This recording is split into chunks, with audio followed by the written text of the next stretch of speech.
Esto es Halloween, esto es Halloween, Halloween, Halloween, Halloween, Halloween. Antes de comenzar, solo recuerdo a cada uno de ustedes como a YouTube que el contenido de mi canal, Julio P y su mundo de terror, no está dedicado para el público menor de edad, sino para los mayores de 18 en adelante que saben que este género es ficticio. Y por ende, los personajes que aquí hablaremos tampoco son reales, son inventados por sus creadores.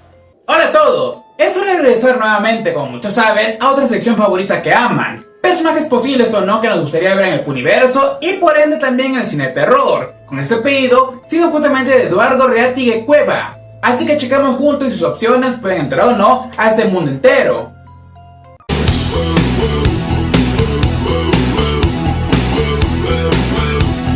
El primer personaje, siendo femenina, es una de las kaijus más conocidas de Toho dentro de Japón, la segunda después del mismo rey de los monstruos, Godzilla. De hecho, por esa razón lleva el nombre de la reina de los monstruos, siendo técnicamente Mothra, quien debutaría en la película titular de 1961, aquí presentándose como una deidad o ser místico de la isla Infante, que localiza, como sabemos, en Japón, adorada por un grupo de nativos, hasta que un capitalista malvado llega ahí, secuestrando a las Shobijin, que en particular son esas hadas gemelas cantarinas, sus sacerdotisas. A partir de ese punto, Mothra, saliendo en su forma de larva, llega a Japón, donde la torre crea su forma de imago, o sea crisálida, y finalmente eclosiona en la versión que conocemos, destruyendo a Japón por robarse a sus gemelas. Si bien para muchos se presentó como una villana entre comillas, a partir de 64, en su primera lucha que tuvo contra Godzilla, sería presentada más como una heroína que protege a Japón y al mundo entero de otras amenazas. Poco a poco, ganando mucha más popularidad. Eso también porque, aparte de todo, Mothra puede morir, pero cuando lo hace, deja huevos detrás suyo, donde nacen sus crías o hijos, quienes toman como también el lugar y continúan así su legado. Oigan, ¿quién dejó aquí la cebolla? El personaje nació primero como una idea del productor Tomoyuki Tanaka, uno de los 4 creadores de Godzilla, quien había contratado al autor Shinichiro Nakamura con el fin de que hiciera alguna idea para un nuevo guion de una película. Así Nakamura, basándose con sus experiencias que tuvo en las islas del Pacífico Sur durante la Segunda Guerra Mundial, hizo una idea al lado de los fallecidos escritores Takehiko Fukunaga y Yoshi Hata, la cual básicamente era una novela serial publicada en el 61, titulada The Luminous Fairies and Mothra, o Las Hadas Luminosas y Mothra, que más tarde fungió como la base de la película que salió ese año. A partir de eso fue un éxito, tanto que se estrenó en Estados Unidos el próximo año, también por sus buenos efectos prácticos en su momento, hechos por el fallecido Eiji Tsuburaya, creador del diseño de Godzilla y más tarde de la franquicia Ultraman. Mothra al mismo tiempo ha sido de las kaijus que más ha participado en la franquicia, tanto de la era Showa, la era Heisei, donde también tuvo su propia trilogía privada, la era Millennium, y si bien fue enemiga de Godzilla en la mayoría de ocasiones peleando contra él, también han sido aliados contra otros enemigos, o mejor dicho, como ocurre en el Monsterverso, donde aquí tiene una relación simbiótica hace varios miles de años atrás, y de ahí ha salido también en series animadas, cortometrajes, videojuegos, etc., siendo considerada, como sabemos y dije, de las kaijus más populares al momento. Con el caso de quien lo hecho autor de Mothra, se cuenta básicamente la novela original, que como sabemos sus 3 autores ya fallecieron. Nakamura fue el último, en el 97. Por lo tanto, contando 70 años a partir de ahí dentro de la ley de Japón, tanto la novela como la película original pasarán a dominio público exactamente en el 2066 o 2067. Y del otro lado, en Estados Unidos, la película, que se estrenó como dije en el 62, se cumple 95 años exactos, por lo que en su caso será hasta el 2057 cuando se expire. Y ahora, una idea de terror que podríamos tomar como base, podría mantenerse directamente en la historia de ella, una deidad mística de una isla que nadie conoce, con el fin de proteger a los lugareños de ahí. Pero, cuando un grupo de personas que deciden explotar sus recursos llegan, Mothra decide despertar, básicamente como en la película original. La diferencia es que darse cuenta que la gente ya no es como ella pensaba, sino que son individuos egoístas, arrogantes, que solamente buscan dinero, decide sí o sí despertar con el único propósito de poder acabar con el mundo, pensando que de esta manera está salvando la tierra, sin saber que hay otras personas que pueden ser buenas o amigables en el proceso. ¡Exijo venganza! ¡Quiero venganza!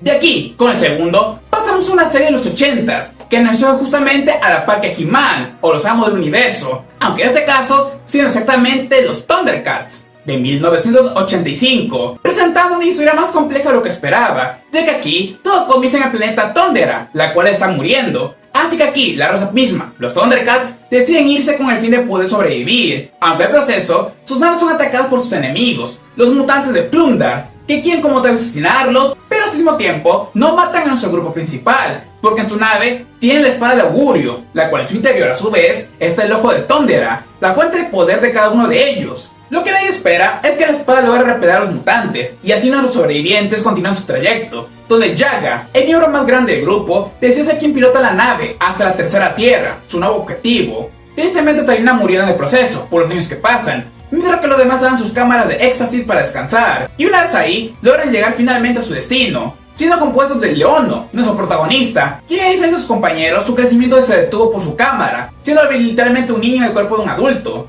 Y junto a él están también Pantro, Chitara, Tigro, los gemelos Felino, Felina y Snack, que es básicamente la mascota.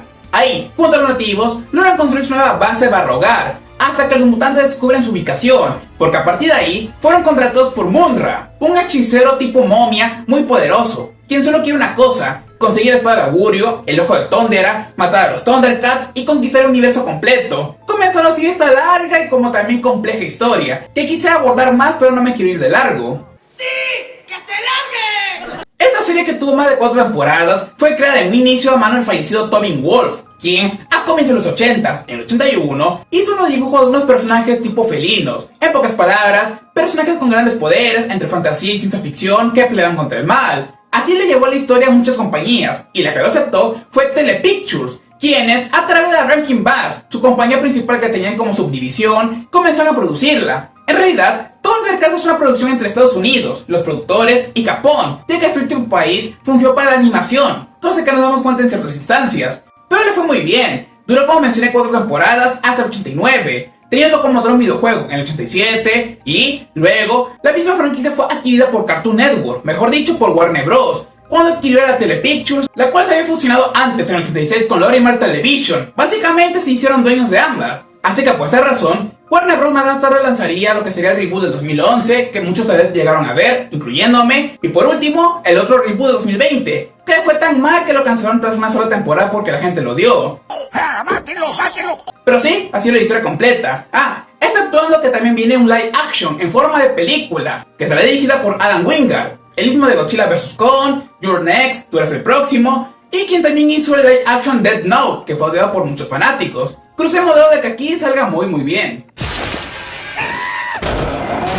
Con el fallecimiento de Tobin Wolf, siendo en el 99, aquí se cuentan exactamente 60 años de que el autor o creador fallece. Por lo tanto, la primera versión de los Thundercats de la serie 85 pasaría directamente al dominio público en un futuro 2069, que no queda mucho en ciertas instancias. Y la única idea de terror que me puede ocurrir sería una versión de horror espacial de ciencia ficción, donde aquí los Thundercats son una raza de felinos que llegan justamente para la Tierra, a la nuestra, bajo la idea original de poder convivir con los humanos, pero en secreto quieren construir su propia sociedad de gatos humanoides que pueden matar a las personas, tanto por sus poderes sobrenaturales, fantásticos y como sabemos de otro mundo, siendo al final en el proceso un peligro para los humanos, similar a Mars Attack o Marcianos al Ataque, que pensábamos que iban a ser amigables y resultaron ser todo lo contrario.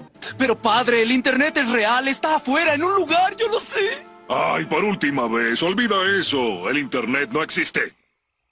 ¿Tanto es indiscutible?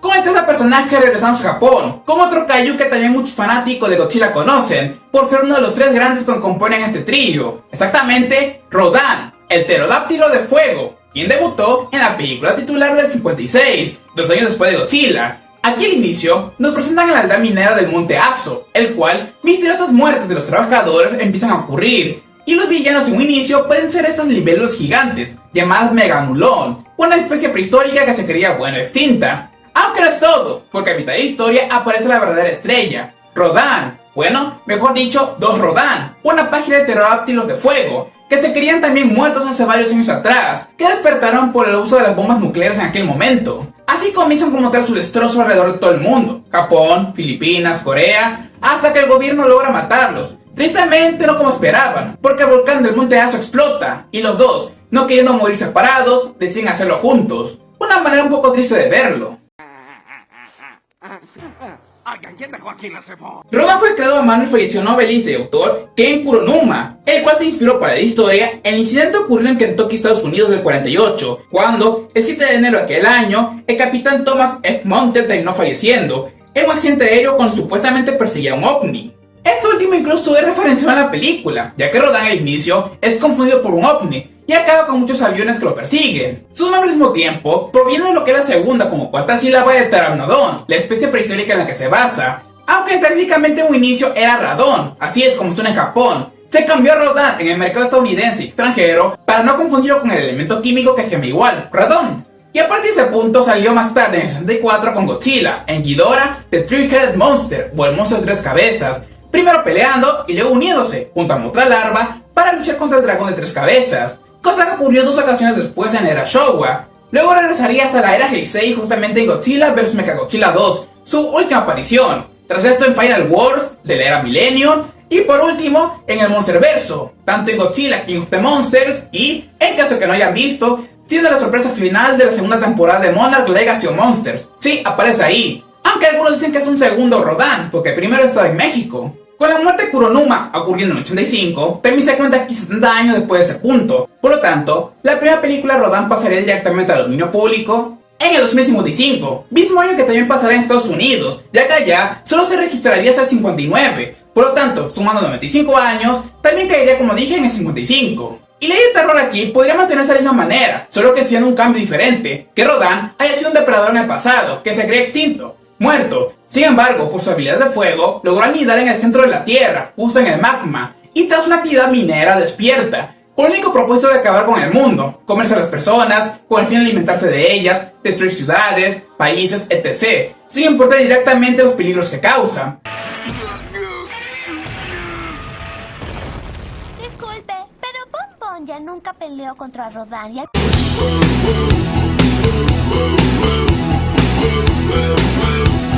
Y pasando con el cuarto personaje y el último, es uno que pertenece a la mitología latinoamericana, en sí de la criptozoología de nuestros países, que ya saben ustedes de cuál podría referirme, sino exactamente el chupacabras, el que chupa la sangre de las cabras, vaya la redundancia. Este ser, mayormente descrito como algo reptiliano o incluso alienígena, bípedo, de 2 patas, con una cola larga y varias púas que comienzan desde el cuello hasta la misma cola, quien se menciona que apareció por primera ocasión en el 75, justo en el pequeño poblado de Moca, en Puerto Rico, donde muchos animales fueron encontrados muertos de la nada, ganado completo. Al inicio pensaban que era el conocido vampiro de Moca, otros de que fue una secta quien hizo todo esto. Sin embargo, al descubrir que hay muchos más animales alrededor de Puerto Rico entero murieron, descartaron todas esas hipótesis. Más al encontrar sus cuellos o pechos hendiduras donde salieron la sangre, ya que estaban totalmente drenados. Sin embargo, el caso más conocido llegaría 20 años después, en el 95, cuando se detectaron un total de 8 abejas muertas, también con 3 agujeros en sus pechos. Y meses después, una mujer llamada Madeline Tolentino mencionó ver esta criatura, dando la descripción que antes mencionamos, el ser reptiliano ese. Poco a poco todo eso fue avanzando, al punto que lograron darle su nombre, el chupacabras. Y lo que al inicio parecía en caso de Puerto Rico también se extendieron en toda Latinoamérica, en Brasil, Argentina, Bolivia, México y hasta llegó al extranjero en Estados Unidos, como pasó en los 2000 en Nayarit, aquí en México, donde se encontraron varios animales muertos.